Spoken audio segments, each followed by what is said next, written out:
Hello children, இந்த கிளாஸில் நாம் refraction of light through a prism பார்க்க போகிறோம். ஒரு மோனோக்ரோமேட்டிக் லைட் ப்ரிசம் வழியாக போனால் எப்படி ரிஃப்ராக்ட் ஆகும்னு போன லெசனில் நம்ம ரிஃப்ராக்ஷன் த்ரூ ஏ கிளாஸில் பார்த்தோம் இல்லையா, அது மாதிரி ரிஃப்ராக்ஷன் த்ரூ ஏ ப்ரிசம். அடுத்தது ஒரு காம்போசிட் லைட், ஒயிட் லைட்டை ப்ரிசம் வழியாக அனுப்பினா அது ஒரு ஃபினாமினல் அண்டர்கோ பண்ணும், டிஸ்பர்ஷன். அது இன்றைக்கி நம்ம பார்க்க போகிற புது topic, dispersion of white light, dispersion through a glass prism. At the composition of white lightல என்னெல்லாம் கலர்ஸ் கலந்துருக்கு, what is meant by visible spectrum. அப்புறம் இந்த ஒயிட் லைட்டிலேருந்து பிரிஞ்ச கலரெல்லாம் திரும்பி ரீகம்பைன் பண்ணணுன்னா அது எப்படி பண்ணுறது, இந்த டிஸ்பர்ஷன் அதனுடைய அப்ளிகேஷன், அந்த டிஸ்பர்ஷன் இயற்கையில் எங்கே நடக்குது, natural example for dispersion, rainbow formation, இதையெல்லாம் பற்றி நம்ம பார்க்க போகிறோம். இந்த ஃபஸ்ட்டு டயக்ராம் இருக்கு இல்லையா, அது வந்து ஒரு சிங்கிள் மோனோக்ரோமேட்டிக், மோனோ அப்படின்னா சிங்கிள், குரோமோனா கலர், ஒரே ஒரு கலர் இருக்குது லைட். இந்த சோடியம் வேப்பர் லேம்ப்லாம் இருக்கு இல்லையா, அதை மோனோக்ரோமேட்டிக் லைட். அந்த ஒரு லைட்டு பிக்யூன்ற பாதை வழியாக வந்து ஒரு ப்ரிசமில் பட்டால் அது எப்படி ரிஃப்ராக்ட் ஆகும்னு கொடுத்துருக்கு. அடுத்த டயக்ராம் ஒரு ஒயிட் லைட் வந்து அதே ப்ரிசத்தில் இன்சிடென்ட் ஆச்சுன்னா என்ன ஆகும்னு கொடுத்துருக்கு. ஸோ நான் இப்போ வரைஞ்சும் காட்ட போகிறேன் உங்களுக்கு. முதல்ல அது போகிறதுக்கு முன்னாடி நம்ம ஒரு ரீகேப் பண்ணிக்கலாம். ஒரு லைட்டை நம்ம கிளாஸ் லேப் வழியாக அனுப்பினா என்ன நடந்தது, ரெண்டு ரிஃப்ராக்ஷன் நடந்தது. ஏர்லேருந்து கிளாஸ்க்கு போகும்போது ஒரு தடவை, கிளாஸ்லேருந்து திரும்ப ஏருக்கு வரும்போது ஒரு தடவை.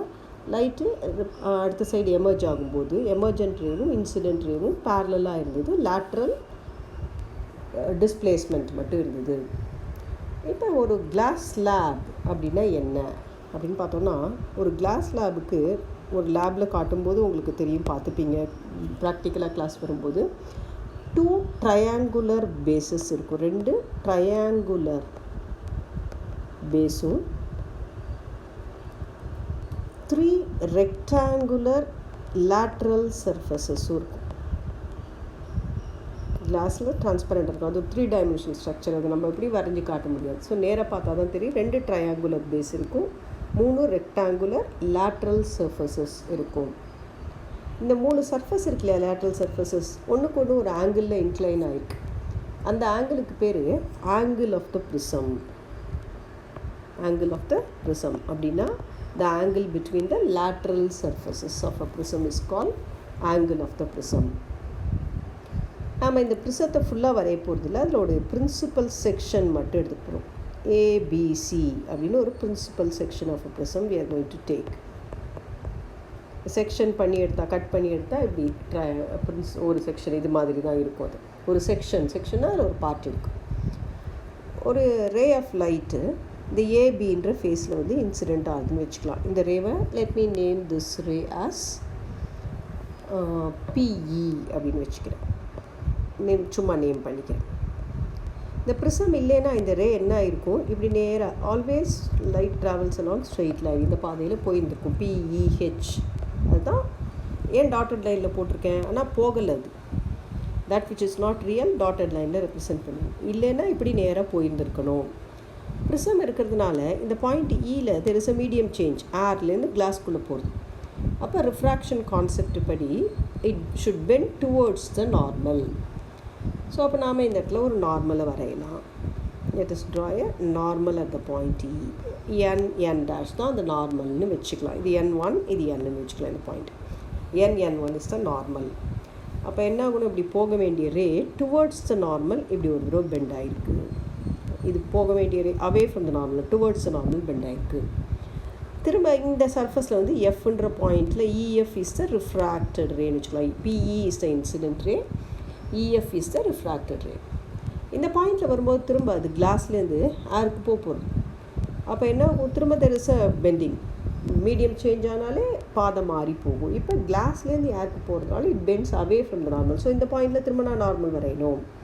ஸோ இந்த பாயிண்டில் நான் நார்மல் வரைகிறேன்னா இப்படி இருக்குன்னு வச்சுக்கலாம். N2 தான் இங்கே நார்மல் அட் எஃப். அப்போ இந்த ரே என்ன பண்ணணும், இப்படி நேராக போக வேண்டியது, bends away from the normal, இப்படி போகும். எப்பயுமே ஒரு கிளாஸ் லேப் வழியாக, கிளாஸ் ப்ரிசம் வழியாக லைட் போச்சுன்னா இதுக்கு பேர், இந்த P E is the incident ray, E F is the refracted ray. இந்த எஃப்எஸ் அப்படின்னு வச்சுக்கலாம். This is the emergent ray. இந்த emergent ray always the base நோக்கி வரும். It bends towards the base of the prism. அதை கொஞ்சம் நம்ம கரெக்டாக ஞாபகம் வச்சுக்கணும். மேல் பக்கமாக பெண்ட் ஆகி போட்டுறக்கூடாது. ஓகே, ஸோ இப்போ இதில் எதெல்லாம் பார்க்கலாம்? PE is the incident ray. இப்போ இன்சிடென்ட் ரேக்கும் நார்மலுக்கும் நடுவில் இருக்க ஆங்கிள் ஆஃப் இன்சிடென்ட்ஸ்ன்னு நான் வரைஞ்சிக்கலாம்.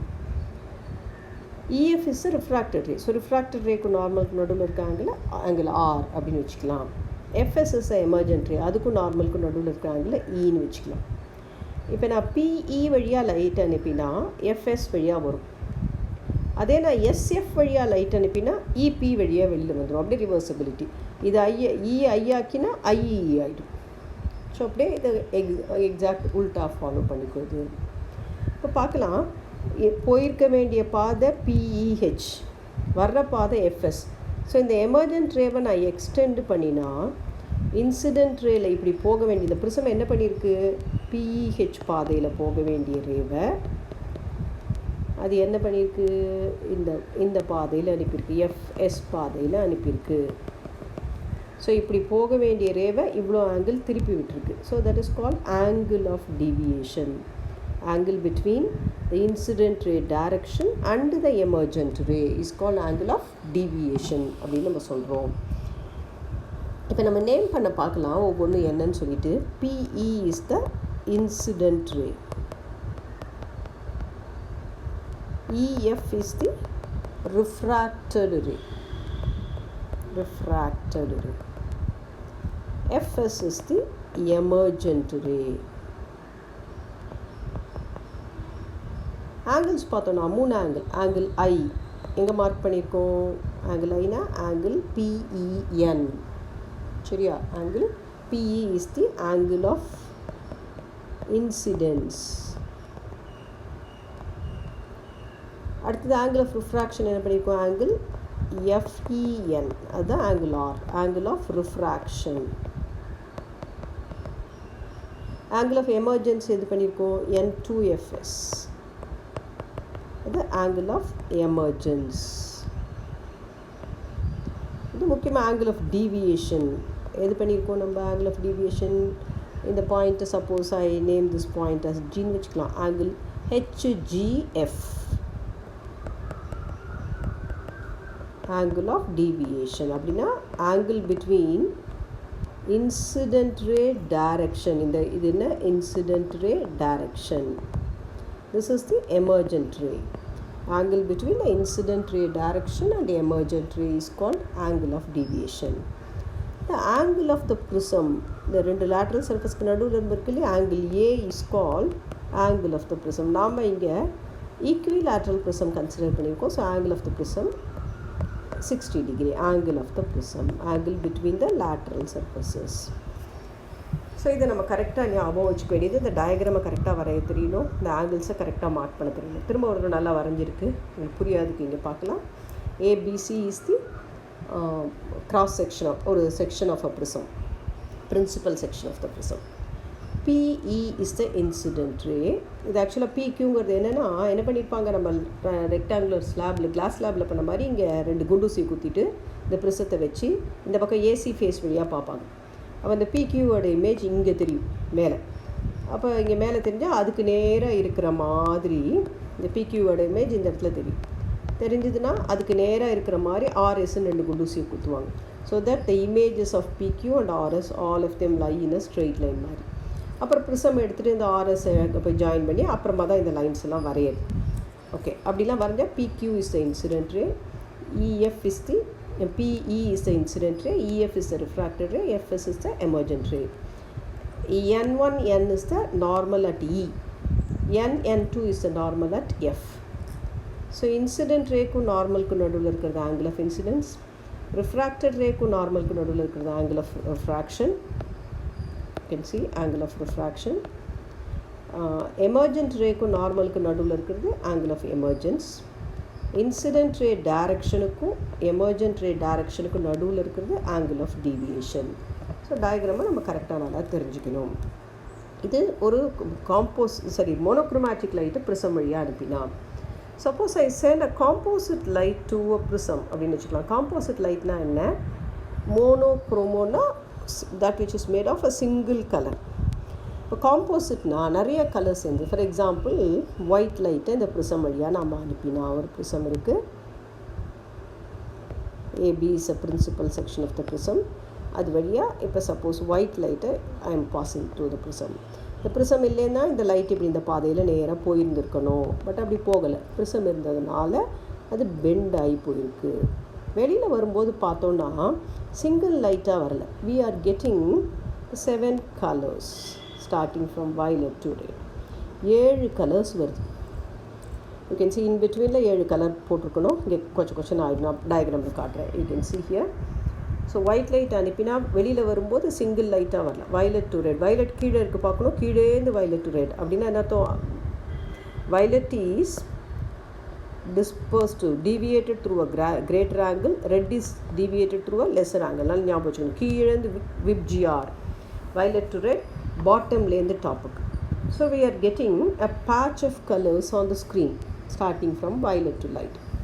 இது மாதிரி ஒயிட் லைட்டை 7 அதுக்குள்ளே இருக்கக்கூடிய 7 கான்ஸ்டிட்யூவன்ட் கலர்ஸாக பிரிக்கிறது. The splitting of the white light into its constituent 7 colors on passing through a glass prism is called, இதுக்கு பேர் dispersion of light.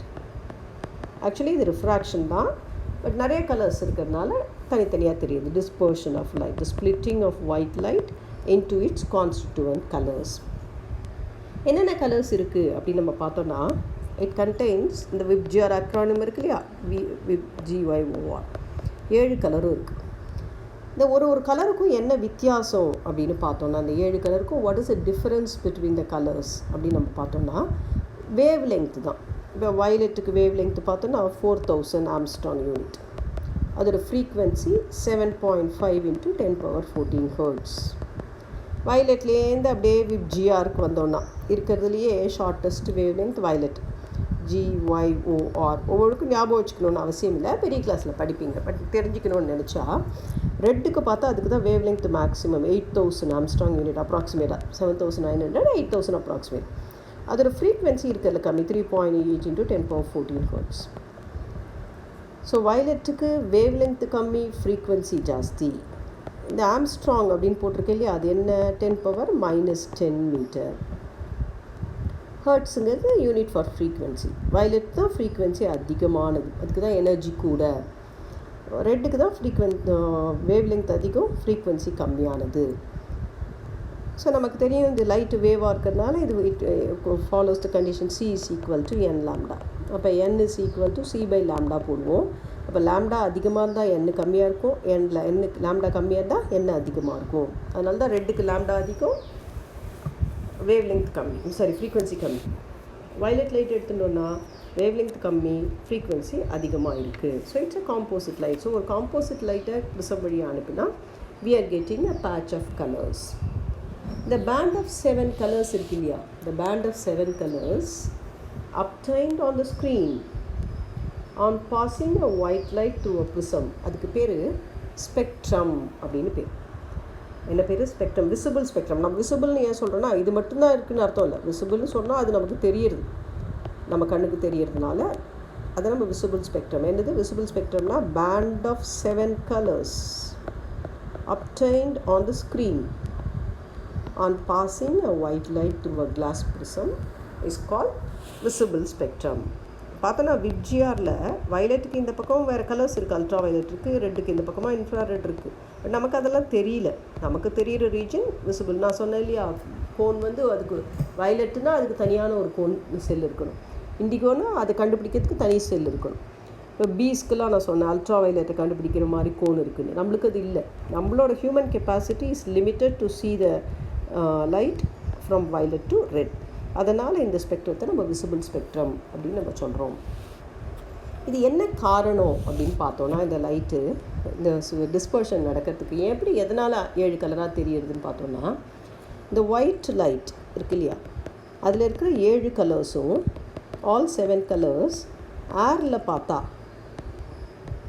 Travel with the same speed. ஆனால் இந்த 7 கலர்ஸும் in medium, each colour travels with different speed. ஒவ்வொரு கலரும் ஒவ்வொரு ஸ்பீடில் travel பண்ணுறது. ஃபார் எக்ஸாம்பிள் நம்ம ரெட் கலரை பார்த்தா it travels fastest.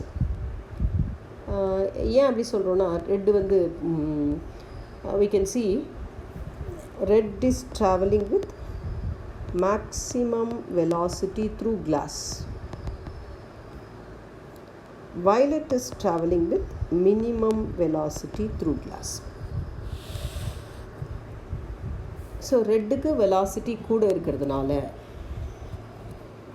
velocity of violet is lesser than the velocity of red. பார்த்தோன்னா ப்ரிசத்துக்குள்ளே நிறைய நேரம் இருக்குது. ரெட்டு வேகமாக போகிறதுனால கொஞ்சம் நேரம் தான் ப்ரிசத்துக்குள்ளே இருக்குது, அதனால் ப்ரிசத்தால் அது கொஞ்சம் ஆங்கிள் தான் திருப்ப முடியாது. வயலட் ஸ்லோவாக போகிறதுனால ப்ரிசத்துக்குள்ளே நிறைய நேரம் இருக்குது, அந்த ப்ரிசம் அதை நிறைய ஆங்கிள் திருப்பி விடுறது அப்படின்னு சொல்லலாம். ஆர் இன் அதர் வேர்ட்ஸ் நம்ம ரிஃப்ராக்டிவ் இண்டெக்ஸ் அப்படின்னா என்னென்னு பார்த்துருக்கோம். Refractive index of glass for the violet light அப்படின்னு வச்சுட்டோம்னா speed in air divided by speed in glass. Or in other words C by V ன்னு வச்சுக்கலாம். சியை வந்து ஸ்பீட் இன் ஏர், இதை வந்து வியை வந்து speed in glass. The speed in the glass for violet light is lesser than the speed in glass for the red light. அப்போ இந்த V வந்து சின்னதாக இருந்தால் refractive index is more for violet light. Refractive index for violet is greater than the refractive index of red. புரியுதா? denominator VV is less. The denominator சின்னதாக இருந்தால் இந்த mu is greater. violet லைட்டுக்கு இருக்கிற refractive index பெருசாக இருக்குது, அதனால் deviation for violet is greater than the deviation for red. நல்லா கரெக்டாக புரிஞ்சுக்கணும். violet to red velocity என்ன ஆகிட்டு போகிறது? violet to red velocity keeps on increasing அப்படின்னா denominator increase ஆகுது, அதனால் refractive index keeps on decreasing, அதனால் deviation keeps on decreasing. So வயலட்டுக்கு டீவியேஷன் அதிகம், ரிஃப்ராக்டிவ் இண்டெக்ஸ் அதிகம். ரெட்டுக்கு டீவியேஷன் கம்மி, ரிஃப்ராக்டிவ் இண்டெக்ஸ் கம்மி. கரெக்டாக ஞாபகம் வச்சுக்கணும். இது 1 மார்க்கில் நல்லா ட்விஸ்ட் பண்ணி கேட்பாங்க. நல்லா இந்த ஆர்டரை ஞாபகம் வச்சுக்கலாம். வயலட் டு ரெட் கீழேருந்து, இல்லை ரெட்டு டு வயலட்டு போனோம்னா சரி விப்ஜியாக தான் நமக்கு தெரியும். violet to red இந்த ரேஞ்சில் வந்தோம்னா the velocity keeps on increasing. velocity keeps on increasing. Refractive index keeps on decreasing. Deviation keeps on decreasing. For example VAB வச்சுக்கலாம். ப்ளூக்கும் வயலட்டுக்கும் ப்ளூக்கும் கம்பேர் பண்ணி பார்த்தோம்னா ப்ளூவோட ஸ்பீடு வயலட் ஸ்பீடை விட அதிகம். ப்ளூக்கு ரிஃப்ராக்டிவ் இண்டெக்ஸ் வயலட்டை விட கம்மி. ப்ளூவோட டீவியேஷன் வயலட்டை விட கம்மி. மேலேருந்து கீழே வந்தால் வெலாசிட்டி அதிகம், ரிஃப்ராக்டிவ் இண்டெக்ஸ் குறையும், டீவியேஷன் குறையும். அது மாதிரி எந்த 2 கலர் கம்பேரிசன் கேட்டாலும் நம்மளால் போட்டுற முடியும். நியூட்டன் தான் முதல்ல நான் சொல்லியிருக்கேன், நியூட்டன் தான் இருக்கிறதுலே ரொம்ப பிரமாதமான சயின்டிஸ்ட். எல்லா பிரான்ச் எடுத்துனாலும் மெக்கானிக்ஸாக இருக்கட்டும், லைட்டாக இருக்கட்டும், எங்கே கிராவிடேஷனாக இருக்கட்டும், எங்கே இருந்தாலும் ஃபஸ்ட்டு அவர் தன்னுடைய ஒரு கருத்தை சொல்லிவிடுவார். முதல்ல நான் தான் சொல்லுவேன். ரைட்டாக இருந்தால் ஓகே கண்டினியூ ஆகும், தப்பாக இருந்தாலும் மாற்றிப்பார் அப்புறமா. ஸோ அவருடைய கான்ட்ரிபியூஷன் இந்த field of physics is extraordinary. So எங்கே போனாலும் நம்ம நியூட்டனை இல்லாமல் படிக்க முடியாது. ஒரு அட்மைரபிள் சயின்டிஸ்ட் அவர் தான் இந்த டிஸ்பர்ஷனை முதல்ல நல்லா படித்தார். முதல்ல என்ன பண்ணார், ஒரு ப்ரிசம் வழியாக இந்த ஒயிட் லைட்டை அனுப்பினா என்ன ஆகும், இப்போ நம்ம பார்த்தோம் அது 7 கலராக அப்படி பிரிஞ்சுது. He obtained 7 colours. அவருக்கு ஒரு டவுட் இருந்தது, இன்னும் இந்த ஒரு ப்ரிசத்தால் 7 கலர் தான் பிரிக்க முடியுதோ, இன்னும் நிறைய கலர் இருக்கோ, இன்னொரு ப்ரிசத்தை வச்சு பார்ப்போம் பக்கத்தில் அப்படின்னு வச்சு பார்த்தேன். ஸோ வச்சா என்னாச்சு, இந்த கலர்ஸ் இன்னும் கொஞ்சம் தள்ளி போச்சே ஒழிய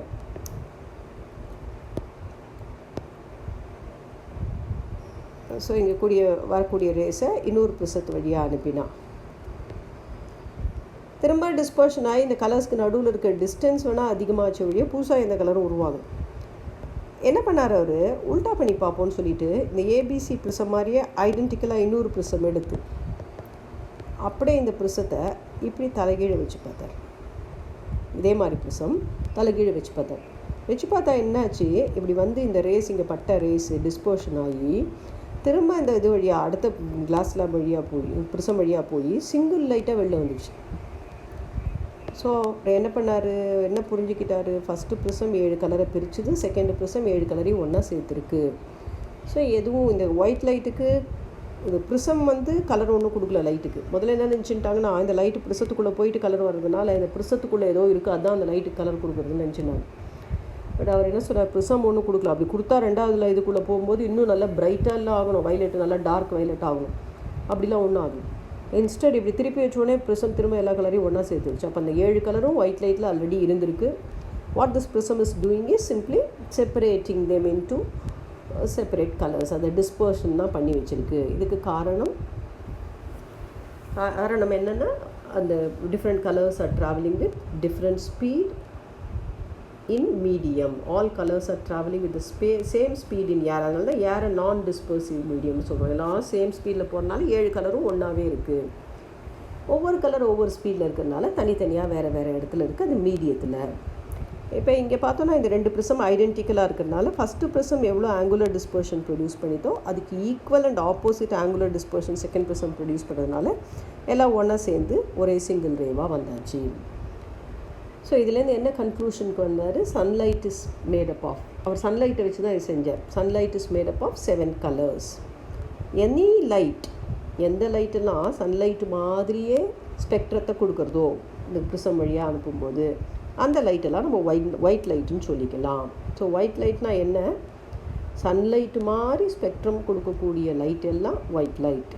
any light which gives a spectrum similar to the sunlight is called white light. So white lightங்கிறது கரெக்டான டெஃபினிஷன் சொல்லணும். ஒயிட்டுங்கிறது ஒரு கலர் கிடையாது, it is a combination of 7 colours. அப்போ எனி லைட், ஒரு லைட்டை ஒயிட் லைட்டாக இல்லையான்னு கண்டுபிடிக்கணுன்னா அதை ஒரு ப்ரிசம் வழியாக அனுப்பணும். It should produce a spectrum which is similar to sunlight. சன்லைட்டை மாதிரியே அது ஸ்பெக்ட்ரத்தை கொடுத்தா அப்போ தான் அது நம்ம ஒயிட் லைட்டுன்னு சொல்லலாம். ஸோ பார்க்கலாம், இந்த டிஸ்பர்ஷன்லாம் படித்து நமக்கு என்ன ஆக போகிறது, சரி இருந்துட்டு போகுது, கிளாஸ் லேபில் அனுப்பினா 7 கலர் வருது, ஓகே, அதனால் நமக்கு என்ன. இப்போ பார்த்தா இந்த டிஸ்பர்ஷன் இயற்கையில் நடந்துக்கிட்டு இருக்குது. நேச்சரை நம்ம சொல்லிகிட்டே இருக்கோம், physics is a study of nature and natural phenomena. நமக்கு நேச்சரில் ஏன் சன் ஈஸ்டில் ரைஸ் ஆகுது, வெஸ்டில் செட் ஆகுது, ஏன் ஒரு நாளைக்கு 24 ஹவர்ஸ் இருக்குது, ஒய் சம் டேஸ் சம்மர், ஏன் சில நாள் வின்டர், அதெல்லாம் ஆச்சரியம், அதெல்லாம் தெரிஞ்சுக்க ட்ரை பண்ணுறோம். அப்போ ரெயின்போ வருது இல்லையா, அதுவும் ஒரு ஒண்டர் ஆஃப் நேச்சர். அந்த ரெயின்போ அப்படிங்கிறது இந்த நேச்சரில் நடக்கிற டிஸ்பர்ஷன்னால் கிடைக்கக்கூடியது தான். It's a best example for dispersion of sunlight in nature.